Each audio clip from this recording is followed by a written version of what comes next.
अस्सलाम वालेकुम नाज़रीन, आजाद स्टूडियो की स्पीड न्यूज में आपका खैर मकदम है। चीफ मिनिस्टर तेलंगाना रेवंत रेड्डी अपने बैरूनी दौरे को मुकम्मल करते हुए जुमा को हैदराबाद पहुंचे, जहां कई कांग्रेस कायदी ने उनका पुरजोश अंदाज में खैर मकदम किया।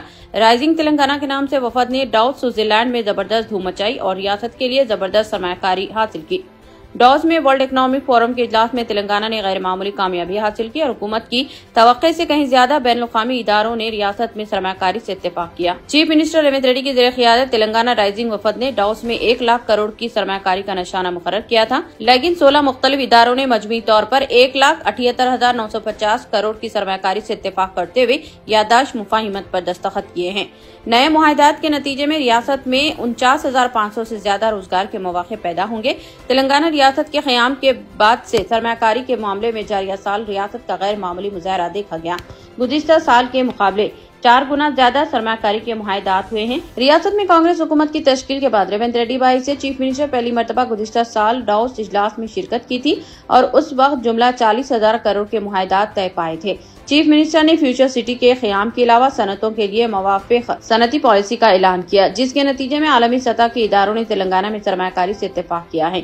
इलावा चीफ मिनिस्टर तेलंगाना ने डाउस से कबल सिंगापुर का भी तफसीली मायना किया, जिसके दौरान young India skill university Telangana के लिए कई मुआहदे तय किए गए। चीफ मिनिस्टर ने सिंगापुर में दरिया को खूबसूरत बनाने के प्रोजेक्ट के सिलसिले में भी मुशाहिदा किया था। चीफ मिनिस्टर के वफद में रियासती वजीर IT श्रीधर बाबू के अलावा हुकूमती आला अहदेदार भी मौजूद थे।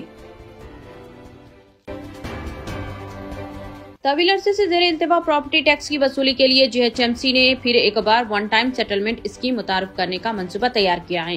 चीफ मिनिस्टर रेवंत रेड्डी के बैरूनी दौरे से वापसी के बाद इस स्कीम पर मंजूरी हासिल करने के लिए मकतूब रवाना करने का फैसला किया है। अगर हुकूमत से मंजूरी मिलती है तो प्रॉपर्टी टैक्स की सूद पर 90% डिस्काउंट दिया जाएगा। वाज़ेह है कि जब भी बल्दिया की आमदनी घट जाती है तो वन टाइम सेटलमेंट स्कीम शुरू कर दी जाती है। हज 2025 के ऐसे आज़मीन जिनका वेटिंग लिस्ट के तहत इंतखाब अमल में आया है, इन्हें सफरी अखराजात की पहली और दूसरी किस्त की अदायगी की मोहलत में तौसीह दी गई है। पहली और दूसरी किस्त की मजमूई रकम 2,72,300 रूपये की अदायगी के लिए 23 जनवरी आखिरी तारीख मुकर्रर की गई थी, लेकिन रियासती हज कमेटियों की नुमाइंदगी पर तारीख में 31 जनवरी तक तौसीह की गई है। Chief executive officer Haj committee of India Nazim Ahmad ने बताया कि आखिरी तारीख में मजीद कोई तौसीह नहीं की जाएगी। अमेरिकी अदालत ने सदर डोनाल्ड ट्रंप के मुतनादा एग्जीक्यूटिव ऑर्डर को गैर आईनी करार देते हुए इस पर आर्जी तौर पर रोक लगा दी है। ये ऑर्डर अमेरिकी शहरियत के कानून के खिलाफ था और इसके तहत अमेरिका में पैदा होने वाले उन बच्चों की शहरियत खत्म करने की कोशिश की जा रही थी जिनके वालिदीन अमेरिकी शहरी नहीं हैं। ट्रंप ने अपने सदर बनने के फौरन बाद इस ऑर्डर पर दस्तखत किए थे, जिसके मुताबिक गैर अमेरिकी शहरी वालिदीन के बच्चे जो अमेरिका में पैदा होंगे, इनकी शहरियत मनसूख की जानी थी। इस फैसले के खिलाफ डेमोक्रेटिक पार्टी के ज़ेर क़ियादत 4 रियासतों ने अदालत में दरख्वास्त दायर की थी। समाअत के दौरान US डिस्ट्रिक्ट जज जॉन कॉफनर ने वाज़ेह तौर पर कहा कि ट्रंप का ये हुक्म अमेरिकी आइन की 14वीं तरमीम के खिलाफ है। हैदराबाद में तेलुगु फिल्म इंडस्ट्री से वाबस्ता शख्सियतों के खिलाफ इनकम टैक्स की तलाशी मुहिम आज चौथे दिन भी जारी रही। फिल्म डेवलपमेंट कॉरपोरेशन के सदर नशीन और प्रोड्यूसर दिल राजू की क़यामगाह और दफातर पर आज भी इनकम टैक्स के अहदेदार मौजूद थे। माइत्री मूवीज और मैंगो मीडिया के इदारों पर भी धावे किए गए।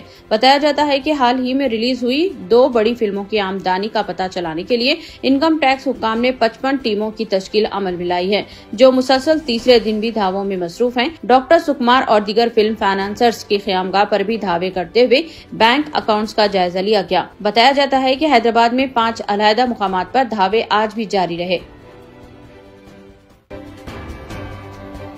हैदराबाद एयरपोर्ट मेट्रो अथॉरिटी ने मेट्रो रेल के दूसरे मरहले की तौसीह मियाँपुर ता पटन चेरू की तफसीलात का ऐलान किया है।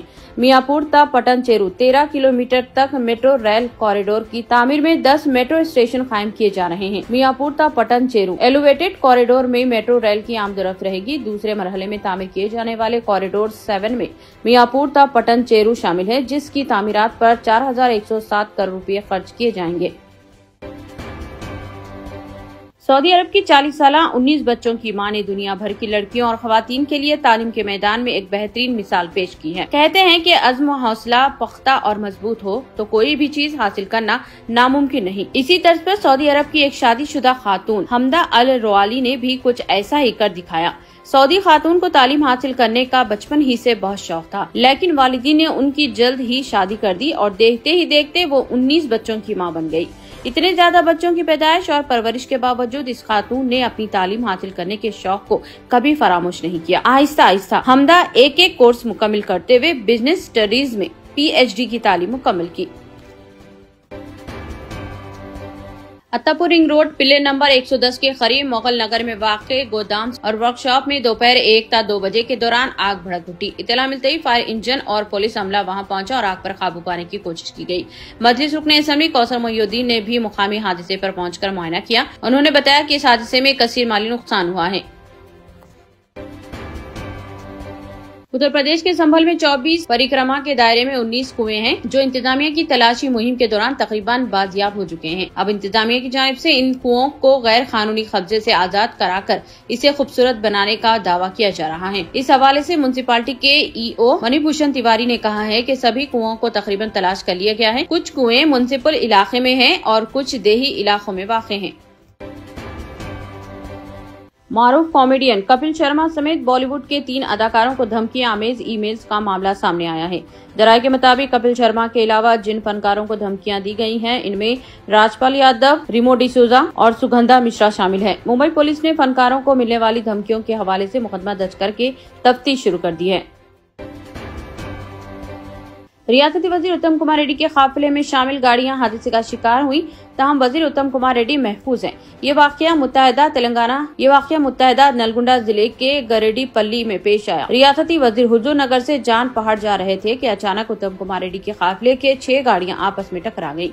रियासती वजीर की गाड़ियों के ड्राइवर ने अचानक ब्रेक लगाया, जिसके नतीजे में पीछे आने वाली गाड़ियां एक दूसरे से टकरा गयी। वजीर जान पहाड़ के उर्स में शिरकत के लिए जा रहे थे कि गरेडीपल्ली पर कांग्रेस पार्टी के अरकान व कायदीन को देखकर उन्होंने ड्राइवर को गाड़ी रोकने की हिदायत दी, जिसके बाद ड्राइवर ने फौरी गाड़ी रोक दी थी।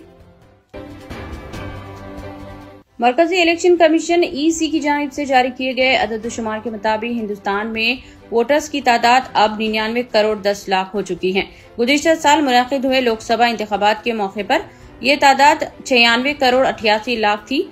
नेशनल वोटर्स डे की मुनासिबत से जारी करदा एक बयान में इलेक्शन कमीशन ने ये बात बताई है। वाज़ेह है कि नेशनल वोटर्स डे हर साल 25 जनवरी को इलेक्शन कमीशन के फाउंडेशन डे के मौके पर मनाया जाता है, जो इसी दिन 1950 में कायम किया गया था। ऑस्ट्रेलिया की रियासत विक्टोरिया के मेलबोर्न के मज़ाफ़ाती इलाके में जुमा की सुबह फायरिंग से 2 नौजवान शदीद जख्मी हो गए।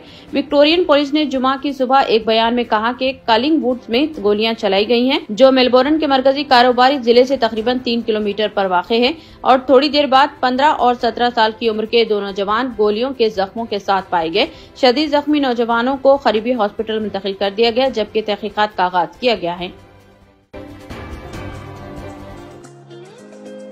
इतने कम दाम में इतने ज्यादा ऑफर्स, घर लेकर जाने में तकलीफ? नो प्रॉब्लम, अब आप घर बैठे ऑर्डर कीजिए और हम करेंगे फ्री होम डिलीवरी। अब होगी बचत घर बैठे। अपने शहर में सबसे सस्ता आपका रेड रोज स्मार्ट।